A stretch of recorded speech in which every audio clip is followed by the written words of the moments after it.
Magandang araw mga manay, samahan niyo po ako dahil may biglaan akong bisita at wala akong maisip na ipamerienda dahil malayo dito yung bakery sa amin. Kaya naman ito, dahil meron akong saging sa aking ref, gumawa na lang ako ng peanut butter cinnamon banana cake.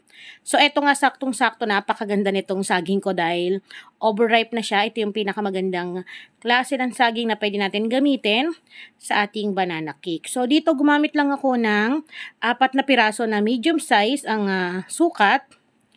Then dudurugin lang natin siya gamit ang ating tinidor o kung meron kayong blender, pwede rin. Pero dahil gusto ko yung merong chunk, may nangangata na buo-buong saging, tinidor na lang yung aking gagamitin. So pagkatapos natin madurog gaya nito, dahil okay na to, ayan, saktong-sakto kasi biglang may bisitang dumating. Nag-iisip ako kung anong ipangmamerienda ko. Malayo po rito yung bakery, tsaka mga bilihan ng mga pangmerienda. Malayo pa yung lalakbayin.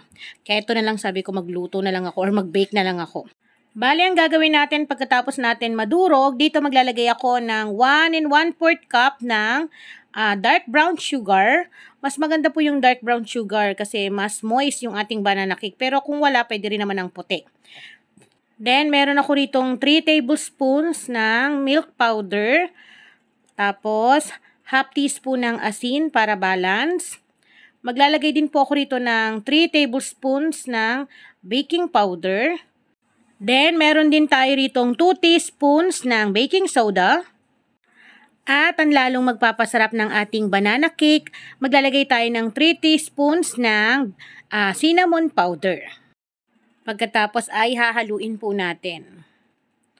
So, dito sa ating recipe, hindi na po ako maglalagay ng vanilla essence kasi yung ating cinnamon powder pa lang ay talaga namang napakabango na kapag binibake natin yung ating banana cake. Pero, para sa mga nanonood dyan, alam ko, tatanungin nyo to, pwede po ito sa improvised oven, pwede rin sa air fryer, pwede rin pong i-steam. Then, pagkatapos natin ma-mix, ito, ayan, nabubulol pa ako. So, maglalagay ako rito ng 2 tablespoons ng peanut butter. Then, meron tayong 1 medium size ng egg. Durugin natin yung ating peanut butter. Kasi yan po ay purong peanut butter. Ako po yung gumagawa niyan, mga manay. O, diba? So, ibang flavor naman ng banana cake yung kanilang matitikman. Then, pagkatapos natin mahalo, maglalagay na tayo dito ng vegetable oil. Ito po ay 130 ml. Pwede rin kayong gumamit ng coconut oil, palm oil. Then, mix ulit natin. So, yan. Yung mga buo-buo na nakikita nyo, ayan yung ating saging. Pero kung gusto nyo nga na pino, pwede kayong gumamit ng blender. Then, maglalagay na tayo ng tubig. Bali, ang sukat po nito ay 2 cups. Tapos, hahaluin ulit natin. So, kung gusto nyo ng marami kayong magawa, i-double nyo lamang po yung ating recipe. Then, once na okay na, natunaw na lahat, pati ang ating sugar.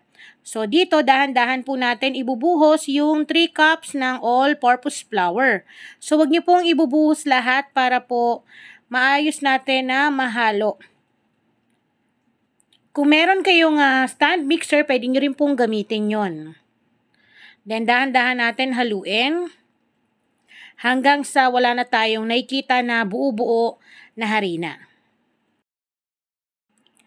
At kapag nakikita niyo na na-absorb na ng harina, ilagay na ulit natin yung natitira. So, kung napapansin nyo, medyo mabilis na yung aking paghalo dito kasi po fast forward tong ating video para po hindi siya ganun katagal. So, mix lang natin ng maigi. Ayan, para matanggal po talaga yung buo-buo na harina. Then, once na okay na, so, may kita nyo naman po kapag okay na wala na yung nakikita na harina. Mga puti-puti dyan. So, dito pwede na natin tong iset aside at mag-ready na tayo ng ating mga bake pan na gagamitin. So, bali dito gagamit po ako ng loop size na 6x3. Then, naglagay po ako ng brown paper sa ilalim para mabilis ko siyang matanggal. Naglagay ako ng konting oil para dumikit. Then, maglalagay tayo ng ating banana butter. Yung ating banana cake butter. So, wag niyong pupunuin. Like ko namang sinasabi niyan, kailangan 3/4 lang. Dahil yan po ay aalsa pa. Bali, itong ating recipe mga manay, yung lasa niya, as in talagang, ang sarap eh. Kasi, maamoy mo yung aroma ng banana. Tapos, yung bango, tas linamnam din ng cinnamon na may peanut butter. Basta kayo na po yung humusga. Then, dito, ito ay optional. Maglalagay po ako ng desiccated coconut sa ibabaw at yung ating, ito po yung diced cashew nuts. So, maglalagay lang ako dyan sa ibabaw. Ito naman ay optional. Meron lang kasi ako sa aking kusina. Siyempre, gamitin natin kaysa masayang. Pwede niyong palitan niya ng roasted nut, yung mani. Tostadong mani, pwede naman. Almond slice, pwede rin po. Then, isusunod ko na itong ating cashew nuts. Masarap po kasi kapag may ganito, kapag kumakain ka ng banana cake, meron kang nakakagat na malutong, 'di ba? Pero kahit wala namang toppings itong ating banana cake, yung timpla pa lang nito panalong-panalo na. Okay, so yan, tapos na ako. Yun lang yung advance ng ating pagiging home baker, 'di ba? Kapag biglang nag-crave ka or may biglaang bisita, di na natin kailangan pang lumabas, lalo na kung meron tayong mga stock na pang baking, pwede na tayong mag-bake or magluto. So, dito, naglalagay po ako ng chocolate chips. Ang gamit ko po ay yung dark chocolate chips ng Bakersfield kasi ang kagandaan dito, pag binibake mo siya, hindi siya yung nalulusaw. Buo-buo pa rin yung pagka-chocolate chips niya. Kaya magandang-maganda tong pang-commercial na kung magluluto ka or magbebenta ka ng mga banana cake. At dahil patapos na tayo, dapat po naka-preheat na yung ating oven sa init na. Ang ginawa ko dito is 200 Celsius yung init para po mabilis yung alsa, din hihinaan ko na lang siya after ng ilang minuto. Bali dito po ay i-bake ko to ng 45 minutes or depende po sa oven na inyong gagamitin. Then, ang init po nun is 200 Celsius ang init. Tapos, after 25 minutes, hininaan ko siya. Nilagay ko siya sa 170 Celsius ang init. Then, eto na. Luto na ang ating banana cake, cinnamon, peanut butter cake. O, diba? Ang haba ng pamagat. Grabe, pero yung lasa nito, wag ka dahil talagang hahanap-hanapin mo at panibagong recipe na inyong matututunan. Pero same lang din naman ng procedure ng aking tinuro na normal na banana cake. So, ayan, i-slice na natin dahil excited na ako habang mainit-init pa to mga manaya. Hindi ko na hinintay pang lumamig dahil gusto ko nang tumikim bago ko sa kanila iserve. Ayan o. Napaka-moist, napakalambot, napakasarap at masarap to ipare sa tsaa.